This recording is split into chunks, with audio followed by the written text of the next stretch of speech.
ಸಿದ್ದರಾಮಯ್ಯನವರು D K ಅವರು ಇಬ್ಬರೂ ನಮಗೆ ಎರಡು ಕಣ್ಣಿದ್ದಾಗೆ, ಪಾರ್ಟಿಗೆ, ಸರ್ಕಾರಕ್ಕೆ, ನಮ್ಮ ರಾಜ್ಯಕ್ಕೆ. ಇಬ್ಬರದು ಇವತ್ತಿನ ಏನು ಸರ್ಕಾರ ನಡೆಸ್ತಾ ಇದ್ದೀವಿ, 136 ಜನ ಶಾಸಕರು ಗೆದ್ದಿದ್ದೀವಿ. ನಮ್ಮ AICC ಲೀಡ್ರ್ಗಳು ನಾಯಕತ್ವಕ್ಕೆ ಜೊತೆಗೆ ನಮ್ಮ ಪಕ್ಷದ ಕಾರ್ಯಕರ್ತರ ಜೊತೆಗೆ ಗೆದ್ದಿರ್ತಕ್ಕಂಥ ಶಾಸಕರ ಶ್ರಮದ ಜೊತೆಗೆ ಇವರಿಬ್ಬರದ್ದು ಕೊಡುಗೆ ಅಪಾರವಾದದ್ದು. ಹಾಗಾಗಿ ಇವರಿಬ್ಬರ ಬಗ್ಗೆ ಪಕ್ಷ ಯಾರನ್ನು ಯಾವ ಸಂದರ್ಭದಲ್ಲಿ ಏನು ಮಾಡಬೇಕು ಅನ್ನೋದು ನಮ್ಮ ಕಾಂಗ್ರೆಸ್ ಪಕ್ಷಕ್ಕೆ ಒಂದು ಅವರದೇ ಆದಂಥ ಒಂದು ಸಿದ್ಧಾಂತಗಳಿದೆ, ಮಾಡಿದ್ದೇವೆ. ಏನಾಗುತ್ತೆ, ಮಾಧ್ಯಮದವ್ರಿಗೂ ವಿರೋಧ ಪಕ್ಷರು ಅನೇಕ ವಿಚಾರಗಳನ್ನ ಕೊಟ್ಟಾಗ ನೀವು ಸಹ ಮಾಡಬೇಕಾಗತ್ತೆ, ಅದನ್ನು ವಿತರಣೆ ಮಾಡಿದ್ದೀರಿ ಅಷ್ಟೇ ಬಿಟ್ಟರೆ ಅವ್ರಿಗೆ ಕೆಲಸ ಏನು ಇಲ್ವಲ್ಲ. ಅವ್ರ ಹಿಂದೆ ಏನು ಗೌರವವಾಗಿ ರಾಜ್ಯದಲ್ಲಿ ಏನು ಆಡಳಿತ ಮಾಡಿಲ್ಲ, ಮುಂದೆ ಏನು ಗುರಿ ಇಲ್ಲ.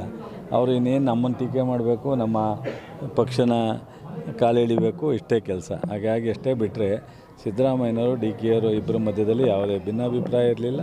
ನಮ್ಮ ಪಕ್ಷ ಏನು ತೀರ್ಮಾನ ನೆನೆ ತಗೊಂಡಿದ್ದಾರೋ ನಾವಿನ್ನೂ ಅವರ ಇನ್ನೂ AICC ಬಿಡುಗಡೆ ಮಾಡಿಲ್ಲ.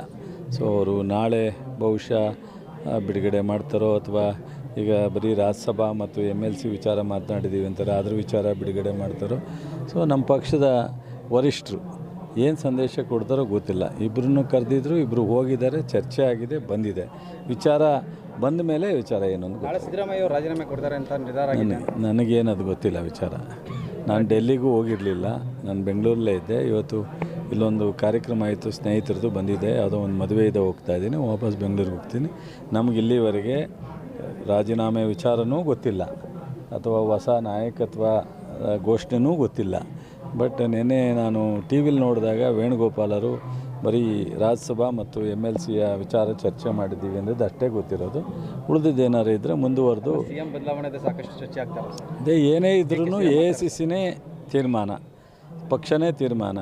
ಹಾಗಾಗಿ ಪಕ್ಷ ಏನು ತೀರ್ಮಾನ ಮಾಡ್ತಾರೆ ಅದಕ್ಕೆ ಎಲ್ಲರೂ ಭದ್ರ ಅಂತ ಸಿದ್ದರಾಮಯ್ಯನವರು ಹೇಳಿದ್ದಾರೆ, ಡಿ ಕೆನೂ ಹೇಳಿದ್ದಾರೆ, ನಮ್ಮಂಥ ಎಲ್ಲ ಶಾಸಕರು ಹೇಳ್ತೀವಿ. ಬ್ರೇಕ್ಫಾಸ್ಟ್ ಮೀಟಿಂಗ್ ಕರೆದಿದ್ದಾರೆ. ರಾಜ್ಯಸಭಾ ವಿಚಾರದಲ್ಲಿ ಚರ್ಚೆ ಮಾಡೋಕ್ಕೆ ಕರೆದವರ, MLC ವಿಚಾರದಲ್ಲಿ ಚರ್ಚೆ ಮಾಡೋಕ್ಕೆ ಕರೆದವರ ಗೊತ್ತಿಲ್ಲ. ಅಲ್ಲಿ ಹೋದಾಗ ಗೊತ್ತಾಗುತ್ತೆ. ವಿಜೇಂದ್ರಂಗೆ ಮಾಡೋ ಕೆಲಸ ಏನು ಪಾಪ, ಆ ಥರ ಭಾಳ ಅರ್ಜೆಂಟಾಗಿ ಅವರೇ ಮುಂದೆ ಸರ್ಕಾರ ಬರಬೇಕು ಅಂತ. ಸರಿ, ನಮ್ಮದು ಪೂರ್ವ ಚುನಾವಣೆ ಬರೋದು 28ಕ್ಕೆ ಬರೋದು, ಅದನ್ನು ಅವರು ಬರೀಲಿಕ್ಕಾಗಲ್ಲ. 28ಕ್ಕೆ ಚುನಾವಣೆ ಮುಂಚಿತವಾಗಿ ಬರೋಕ್ಕಲ್ಲ. 136 ಜನ ಗೆಲ್ಸಿರೋದು. ಬಟ್ ಅವ್ರ ಪಕ್ಷದಲ್ಲಿ ಮೊದಲು ಸರ್ ಮಾಡ್ಕೊಳ್ಳೋಕೆ ಹೇಳಿ ಚುನಾವಣೆಗೆ ಹೋಗ್ತೀನಿ ಮೊದಲು. ವಿಜೇಂದ್ರಂಗೆ ಮಾಡೋ ಕೆಲಸ ಏನು ಪಾಪ, ಆ ಥರ ಭಾಳ ಅರ್ಜೆಂಟಾಗಿ ಅವರೇ ಮುಂದೆ ಸರ್ಕಾರ ಬರಬೇಕು ಅಂತ. ಸರಿ, ನಮ್ಮದು ಪೂರ್ವ ಚುನಾವಣೆ ಬರೋದು 28ಕ್ಕೆ ಬರೋದು, ಅದನ್ನು ಅವರು ಬರೀಲಿಕ್ಕಾಗಲ್ಲ. 28ಕ್ಕೆ ಚುನಾವಣೆ ಮುಂಚಿತವಾಗಿ ಬರೋಕ್ಕಲ್ಲ. 136 ಜನ ಗೆಲ್ಸಿರೋದು. ಬಟ್ ಅವ್ರ ಪಕ್ಷದಲ್ಲಿ ಮೊದಲು ಸರ್ ಮಾಡ್ಕೊಳ್ಳೋಕೆ ಹೇಳಿ ಚುನಾವಣೆಗೆ ಹೋಗ್ತೀನಿ ಮೊದಲು.